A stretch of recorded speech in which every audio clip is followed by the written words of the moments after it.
જય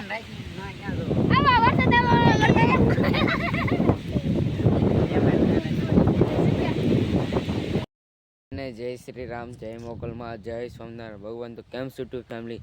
મજામાં તો છો? તો નવા બ્લોગમાં આપનું હાર્દિક અને હાર્દિક સ્વાગત. અત્યારના વાગ્યા છે 5:30 જેવું થઈ ગયું છે. અત્યારે હું સમજાવો ખાલી તમે કોકને થાય વરસાદ આવવાનો છે એવું લાગે. જોઈ લો પવનને જો તમે ખાલી વાદળ આવી ગયા તો જોઈ લો. જબરદસ્ત વાતાવરણ છે તો જોઈ લો ખાલી પવન પણ એટલો છે. જોઈ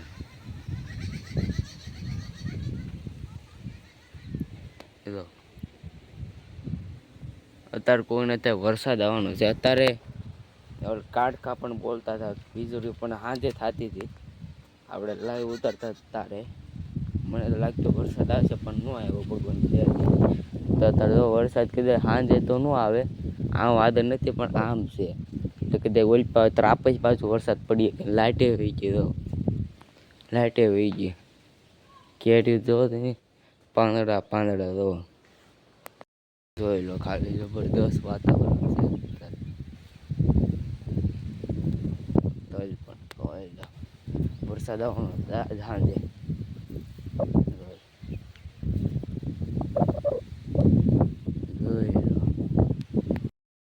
ખાલી પવન એટલે પવન કહેવાય. વાતાવરણ અત્યારે ખબૂજ છે, બહુ ખરાબ છે વાતાવરણ જ ના સારું. તો વાદળ ફાટી ગયા એવું લાગે. તો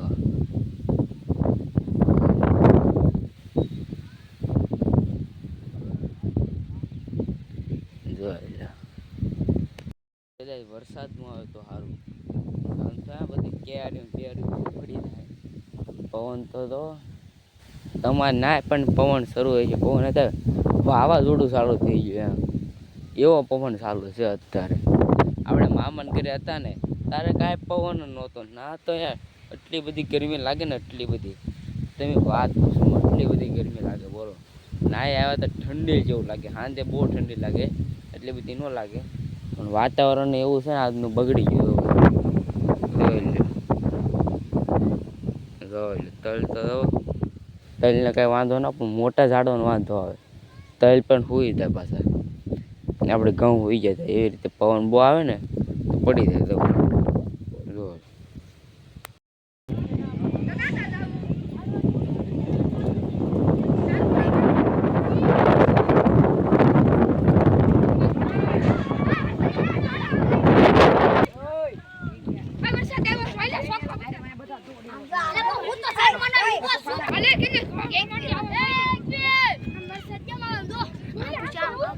વરસાદ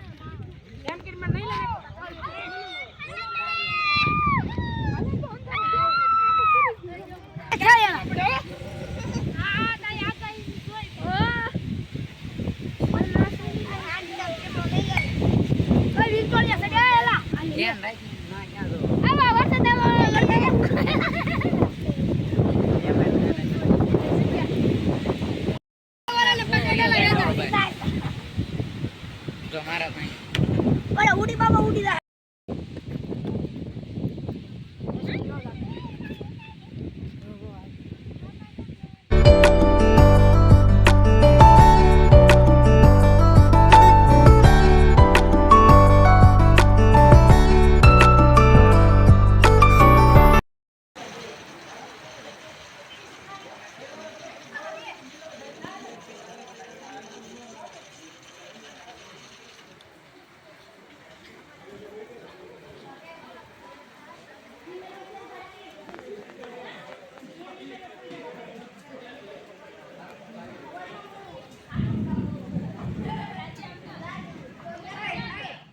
શાંત વાતાવરણ શું છે અત્યારે. કંઈક વીજળી કડાકા બહુ વરસાદ એટલો બધો નહોતો પડ્યો. આ અત્યારે શાંત થયું છે. હવે સવારમાં હું થાય કાંઈ નક્કી નથી. તો આજનો વિડીયો તમને પસંદ આવે તો લાઈક કરજો, શેર કરજો અને સબસ્ક્રાઈબ કરવાનું ભૂલતા નહીં. ભલે નેક્સ્ટ મૂવમાં બાય. બધાને જય શ્રી રામ.